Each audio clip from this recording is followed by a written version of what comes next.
La loro specialità era ripulire soldi italiani, frutto di illeciti finanziari o di fallimenti e depositati nelle banche svizzere. Facevano partire bonifici dai conti dei loro clienti, in genere imprenditori, dalle banche elvetiche a favore di società fittizie nella Repubblica Ceca e in quella slovacca, per giustificare gli acquisti inesistenti di lingotti d'oro. Quindi da qui partivano bonifici verso società di Dubai. Negli Emirati Arabi una complice riscuoteva in contanti il denaro e lo spediva a bordo di aerei di nuovo in Svizzera, a disposizione dei clienti dell'organizzazione.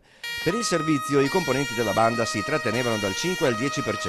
Tra i 5 arrestati la mente dell'organizzazione, un 60enne padovano con residenza a Monte Carlo, in passato medico, poi operatore finanziario, la sua compagna trevigiana e la donna residente a Dubai da anni ma nativa del Padovano. L'attività di riciclaggio, reato ritenuto di tipo mafioso, permetteva all'ex medico padovano un tenore di vita elevatissimo. Appartamento attico in Piazza della Frutta con vista sul Salone, attico con piscina sul grattacielo di Jesolo, una Maserati, una Jaguar, una barca da 14 metri. Tutti beni che la magistratura gli ha preventivamente sequestrato.